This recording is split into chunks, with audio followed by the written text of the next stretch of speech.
Bonsoir Bouba et merci. Mesdames, Messieurs, bonsoir. Nous recevons sur ce plateau Ibrahima Sarr, c'est le secrétaire général de la CDSL, Confédération démocratique des syndicats libres. Bonsoir Ibrahima Sarr. Bonsoir Antoine. Le sujet de notre entretien va porter sur le front syndical, front unitaire, créé ces temps-ci, mais créé dans un contexte politique lourd, contexte d'avant-référendum. Qu'est-ce qui explique subitement cet union des syndicats au Sénégal? Oui, il faut dire que l'union des syndicats ne date pas d'aujourd'hui. C'est parce qu'à un moment donné, il y a eu un effritement du mouvement syndical qu'aujourd'hui, quand les syndicats s'unissent, ça peut un peu surprendre les gens.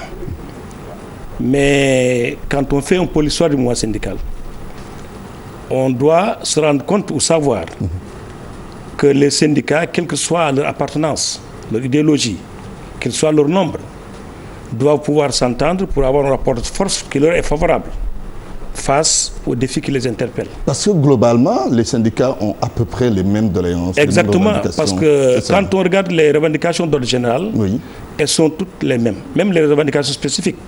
Dans le secteur de l'enseignement, où il y a plus de 60 organisations syndicales, les responsables, les gens se répètent la même chose. Ce qui nous amène à dire qu'il faut une recomposition du mouvement syndical.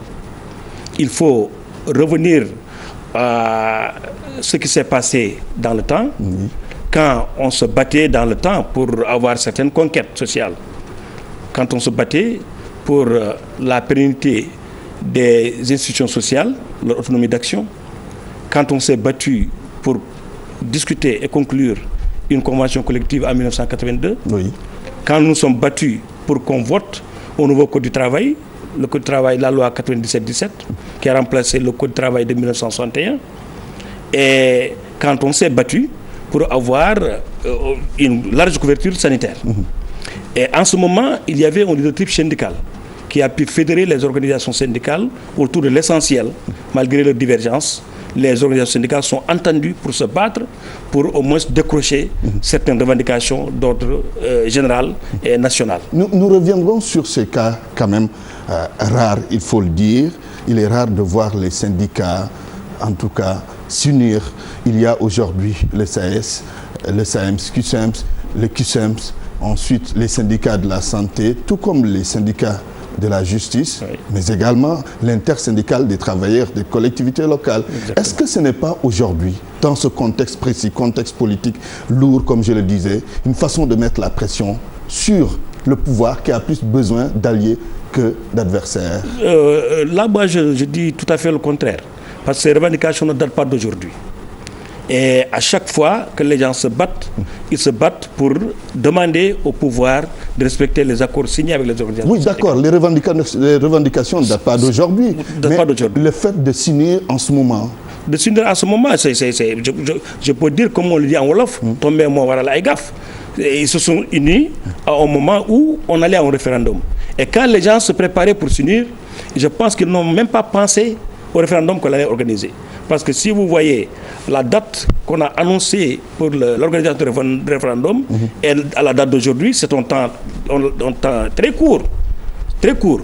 Avant ce temps-là, les gens cogitaient déjà une unité d'action pour pouvoir satisfaire leurs revendications. Moi, je dis que c'est une coïncidence.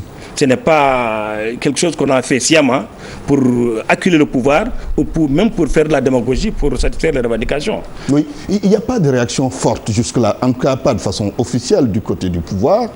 Est-ce que cela ne signifie pas quelque part que votre front ne fait pas peur? Non, il n'y a pas de réaction, c'est inquiétant. De la part d'un pouvoir qui va à un référendum au moment où il y a un bouillonnement au niveau du front syndical. Partout, tous les secteurs bougent. Moi, à la place du pouvoir, je dois d'abord voir les priorités. Avant d'aller vers un référendum, régler l'essentiel. Parce que le climat social n'a pas de prix, mais il a un coût. Il fallait revenir en arrière, regarder ce qui se passe, faire de sorte que la situation sociale soit calme pour pouvoir aller à autre chose. Bon, maintenant qu'ils pensent que il faut aller au référendum coûte que coûte, mettre de côté les revendications sociales. Le référendum, c'est dans un mois, dans peut-être un mois. Il va se terminer et les revendications sociales demeureront. Oui. Exactement. Et les revendications sociales vont continuer. On fera face aux réalités sociales. D'après référendum. Donc aujourd'hui, ce n'est pas parce qu'il y a au référendum, pas parce que le moment est choisi pour acculer le pouvoir que les organisations syndicales se battent. Analysons toujours cette unité syndicale. Il y a longtemps, chaque syndicat demandait le respect des accords signés avec le gouvernement. Aujourd'hui, vous êtes unis. Est-ce que cela n'est pas quelque part un aveu d'échec des luttes séparées que chaque syndicat a mené de son côté? Il faut le reconnaître, faire notre mea culpa. C'est parce qu'il y a eu un morcellement d'organisations syndicales, qu'il n'y a pas eu de leadership syndical capable de fédérer l'ensemble des forces vives pour que les batailles puissent apporter les résultats escomptés. Et aujourd'hui, si les revendications des travailleurs, que ce soit au niveau de la santé, au niveau de l'éducation, au niveau de la municipalité et au niveau de l'ensemble des secteurs, si ces revendications étaient portées par des centrales syndicales qui s'étaient unies pour faire face à l'ensemble de ces défis, le problème allait être réglé. Malheureusement, c'est pas le cas. Il y a un problème de leadership. Donc chacun de son côté veut diriger, chacun de son côté veut avoir quelque chose derrière lui, et on met de côté la priorité qui consiste à avoir des forces favorables à la classe ouvrière pour faire face aux défis qui interpellent le monde du travail. Vous m'amenez à vous poser la question suivante. Quel avenir pour ce front? Ce front, il peut avoir un avenir dans la mesure où je pense qu'aujourd'hui, aussi bien les responsables des centrales syndicales que les responsables des syndicats professionnels sont en train de réaliser qu'il faut arriver à une unité d'action la plus large. Si vous voyez que beaucoup de syndicats s'unissent aujourd'hui, que dans nos congrès, dans nos conférences de presse, les gens parlent d'unité, je pense que l'avenir du front, un front très large, il est certain et il est imminent. Et nous avons espoir qu'avec même l'alternance générationnelle, avec un renouveau syndical, parce que c'est le thème de notre congrès, dernier congrès, l'unité des travailleurs pour un renouveau syndical, vers de nouvelles conquêtes sociales. Et là, je pense qu'avec un renouveau syndical, qu'on accepte qu'il y ait une alternance générationnelle, que les jeunes cadres syndicaux mais réduire aussi le nombre de syndicats, et réduire bien sûr le nombre de syndicats. Ce qui fait que votre mouvement n'est pas très efficace. Parce que les syndicats qui ont tous presque la même idéologie, la même démarche, la même méthode d'action et les mêmes revendications d'ordre général et d'ordre sectoriel doivent savoir s'unir, au moins avoir une unité d'action en attendant de parvenir à une unité organique pour leur permettre de faire face à l'ensemble des problèmes. Unité d'action aujourd'hui, c'est parce que la cause est commune? Oui, parce que la cause est commune. Et quand la cause est commune, il est nécessaire que les gens doivent se faire violence sur eux-mêmes pour arriver à une unité d'action. Et ça, c'est ce que nous sommes en train de prêcher, ce que nous sommes en train de demander à la jeune génération de syndicalistes. Parce que, comme je l'ai dit, par le passé, ça a porté ses fruits. Toutes les conquêtes que nous avons obtenues par le passé l'ont été grâce à une unité d'action de l'ensemble du mouvement syndical. Oui, justement, comment réussir tout cela quand au sein même d'une même centrale syndicale, les gens se battent pour le leadership, entre autres? Est-ce qu'il sera facile de réussir le pari? Vous savez, nous qui sommes un peu doyens du mouvement syndical, nous savons que tôt ou tard... On a connu ça avec la CNTS. Exactement. Vous-même, vous étiez parmi les challengers. Nous savons que tôt ou tard, il y aura un réveil. Et nous ne souhaitons pas que ce réveil soit un réveil brusque qui surprenne les responsables syndicaux, les leaders, et qui déstabilise un peu le mouvement syndical. Mais il y aura un réveil des travailleurs qui vont se rendre compte que ce qu'on est en train de faire ne peut pas satisfaire leurs revendications.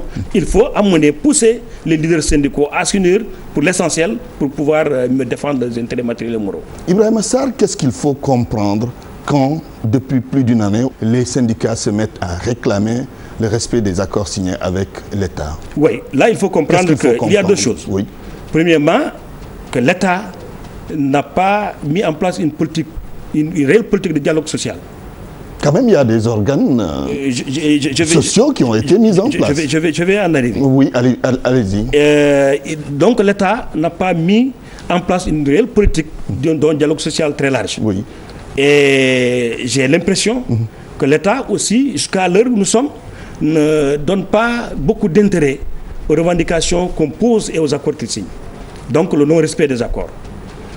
Aujourd'hui, on a mis en place des organes, au Haut Conseil du dialogue social, à la tête duquel on a mis une personnalité émérite, Madame Innocence Ntap Ndiaye, qui a les capacités de diriger cet organe. Mais quand vous regardez l'organe lui-même, c'est une coquille vide qu'on a servi à Innocence Ntap Ndiaye. Pour la raison bien simple, qu'au niveau de cet organe, il n'y a n'est présent aucun responsable, aucun secrétaire général de centrale syndicale. On crée un haut dialogue. On peut quand même corriger ça. Exactement. Oui. On crée un haut dialogue. Les responsables, les secrétaires généraux des centrales syndicales ne lui donnent pas un certain intérêt et préfèrent aller ailleurs que d'aller siéger au niveau de son conseil de dialogue social. Or que c'est l'organe le plus important et régulateur de la situation sociale au Sénégal. Et là, je dis qu'Innocence, aujourd'hui, elle pilote une coquille vide. Il faut qu'on corrige, que les responsables syndicaux acceptent d'aller eux-mêmes siéger au niveau de cet organe et qu'on lui donne le contenu qui est le sien pour qu'il puisse jouer son rôle de régulateur du climat social au Sénégal. Toute proportion gardée, est-ce que vous pensez que vos revendications peuvent être satisfaites? Elles peuvent être satisfaites en ce moment même. S'il y a la compte volonté. tenu des contraintes budgétaires dont parle certainement le gouvernement, avec la volonté du gouvernement, ces revendications peuvent être réglées. Quand on regarde certains investissements qui sont opportuns, d'accord, mais qui ne sont pas prioritaires. Quand on regarde vers quel secteur ou certains secteurs où on met de l'argent alors que le secteur social en demande. Aujourd'hui, la preuve en est qu'on va vers un référendum qui coûte de l'argent. Ce référendum, cet argent-là, on pouvait différer le référendum. Il peut être organisé, mais être différé dans la mesure où rien ne presse.